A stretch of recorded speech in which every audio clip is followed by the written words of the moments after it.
good day to the viewers. Today we have with us Mr. Volker Friedrich.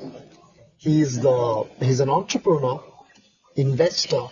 He's also a lecturer. He's the founder, the managing director of GBP International. We have him today. Let's discuss especially about the German economy, the German economic investments, political relations in Europe, and the future industries such as the sustainable development industries and the entrepreneurship. So we have with us Mr. Volker Friedrich.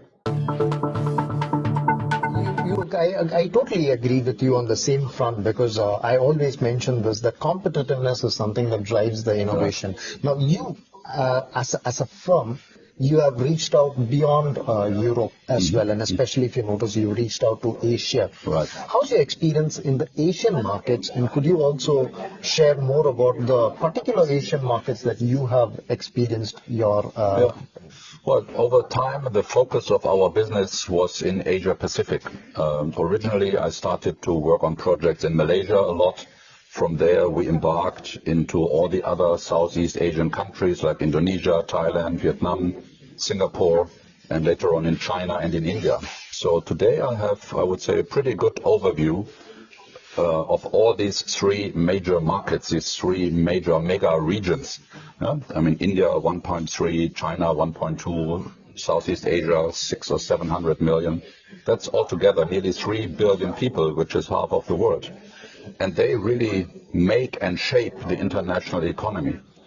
And if I like to relate my experience there with the, let's say, the competitiveness or the attractiveness of Germany and the German companies and the German technologies, I can really see a shift in the perception.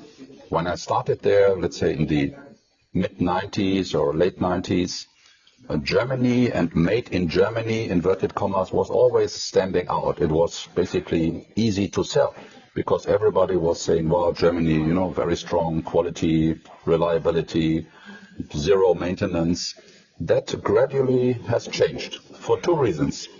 Number one is we have seen the growth of local competition in Asia. Chinese companies, admittedly, you have to say, with a lot of help from the government by subsidizing certain industries. And secondly, my fellow Germans, they also got a little bit lazy, I have to say. You know, they were taking things for granted. They were not pushy. You know, sometimes when I got an inquiry and by the time I got the offer from the German supplier I was approaching and inviting to participate in a project, the Chinese competitor, they were already sitting at the negotiation table and signing the contract. No, it just took too long. And this is something which was increasing over time. I saw that the Chinese companies, for example, if you send an inquiry to any Chinese company, within 24 hours you have the quotation by WeChat. Sometimes in Germany, oh, sorry, it's already Friday after 1 o'clock. We are having summer holiday. Sorry, now it's Easter. Oh, sorry, we are busy. Oh, sorry, the only person who speaks English is not available. Can you call again in 2 weeks? He is on sick leave. So I'm exaggerating a little bit, but that is the nature. The bureaucratic hazards which are coming inside especially. And there are, of course, a few exceptions to the rules. I'm not generalizing, but this is something where, in my view, the German economy or the German industrial players have to wake up. They are not innovative, they are not pushy, they are not hungry. Yeah? And there's a famous quote by Steve Jobs, stay hungry, stay foolish. And that is something I feel is missing at the moment. Huh? But then somewhere down, I also find that Chancellor Scholz, he's gone very aggressive, going around the world, pushing the same thing, stating that now German investments are a priority. And he's also pushing Germany as one of the nations which needs to reform in high skills. At the same time, the European Commission is also changing the whole strategy, especially to change the IoT-based industries to come inside.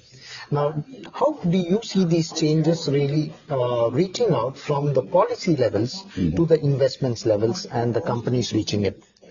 Well, I think you have to also see it from a broader perspective, you know? And I think it's in a way natural by any country which wants to develop and which wants to grow, that the leaders of these countries, they have a policy of Like Donald Trump in America famously said, make America great again, or America first. And we see the same thing in China. They don't call it that way, but it's the same philosophy, local content, maximize local suppliers. You have that in procurement of tenders, big projects. You have to have a certain value of local companies supplying for, let's say, the construction of a power plant. And that is the game all over the world, not only in Germany. I think it's getting a little bit counterproductive when you are exaggerating, when you want to isolate your economy. And I think if you analyze the world trade and investment flow, we have a globalization, or a globalized economy. And countries and companies, they are interdependent. They are depending on each other. And if you want to draw back that globalization and bring your supply chain back into your own country for political reasons, at the end of the day, the question has to be who is going to pay for that? And there is a reason that we sent many, many manufacturing units to Asia, to China, because everybody was forced in a competitive environment to find the most attractive package of getting the supply products, getting cheaper not standards, but getting cheaper prices for their components. That was a global competition. And if we say now we don't want to have so much manufactured in China, my question is, okay, you pay double for your TV. Are you happy with that? Are you able to afford it? And we have a discussion in Germany and France as well, that the lower income groups, they are suffering from inflation, from high energy costs. Yes. And you are opening a Pandora's box, if you say buy German first or invest in Germany first. It's not easy and it's not trivial at all. And my worry is when I read all the headlines or when I see the protests in France or even in Germany sometimes or wherever, people, and I don't mean that any way disqualifying or anything. It's a very, very complex world. And of course, the leaders of these demonstrations, they make use of headlines. Say, oh, inflation, the poor people suffer, we go demonstrating. But my question is, what is your solution? What is your counteroffer? And then I see empty faces. There is no counteroffer. And that is, I think, one of the greatest concerns when you see these discussions in France. You see in the political polls, you see a rise of the AfD offering, yesterday everything was better. In Sonnenberg, I think they've won for the first time. Sonnenberg was in the global news. It's a small village where an AfD politician was elected. And it's a big hoo-ha. And I feel people don't take their time to study in detail what is the scenario we have? What are the options we have to change the things where we are rightfully not happy with? And I'm asking and I'm demanding a mature, an informed, fact-based discussion. And that is totally missing, and that is changing the way we speak. The media is also, trapped, to follow the media, the main media news, people copying headlines, and when you check that, it's all not true. Now you have on top of that artificial intelligence where every student can produce a video which is totally fake and people believe it. And that is concerning, I would like to say. But do you believe so? Because this is something that I also feel so as a person who's observing things from the academic perspective also, that there is definitely, when I speak about the right wing, there is a protest against the views of the right wing. At the same time, the solution for what is arisen by the concerns of the right wing is not addressed, which means that the right wing has reasons such as high inflation. The right wing has reasons of higher levels of immigration concerns, which leads to parallel societies, which is down there. Now, at some point of time, these things also have its own toll on higher price rise because of the huge demand that it creates. The second factor that comes inside is it leads to much more of social and cultural disintegration, which is bound to be there when it's not properly integrated together.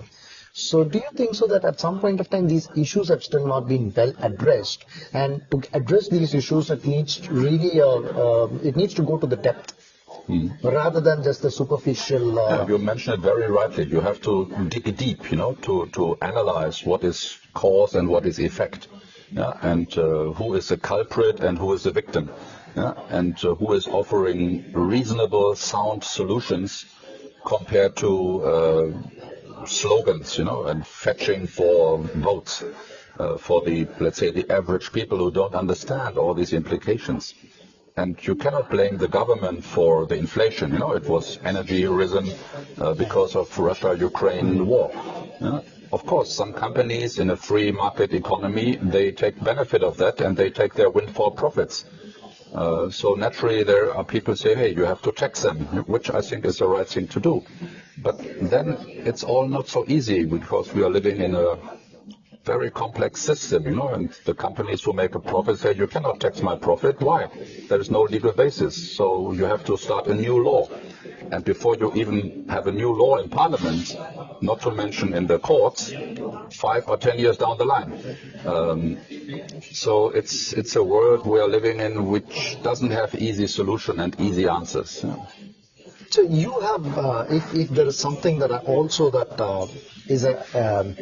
is on the economic perspectives that I would like to ask you, is that certain industries are well known to us that represent Germany.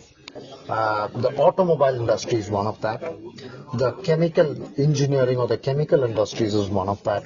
Healthcare industry, especially inside the products, healthcare products that they have always been the best in producing, has been there.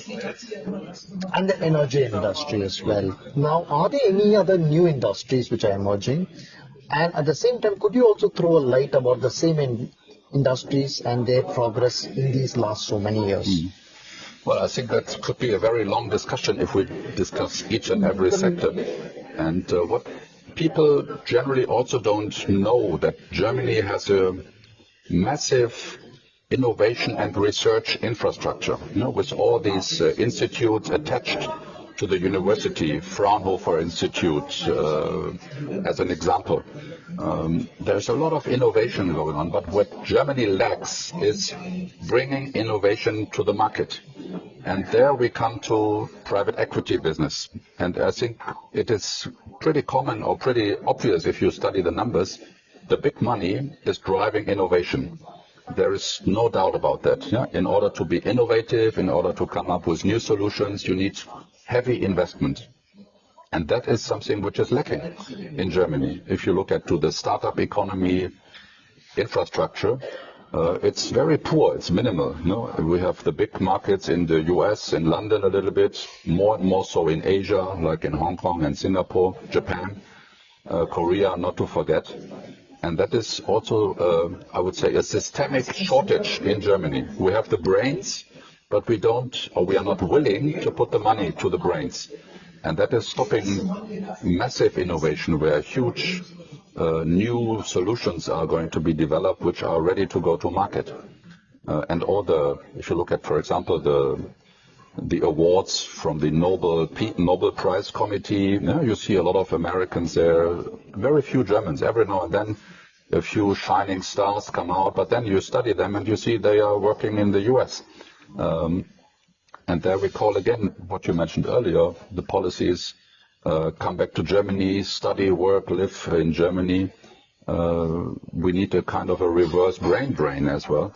And then you're talking again, I mean, countries like India or China or Indonesia or Malaysia, they need these people as well. So there's a fight for talent, not only for investment. Yeah.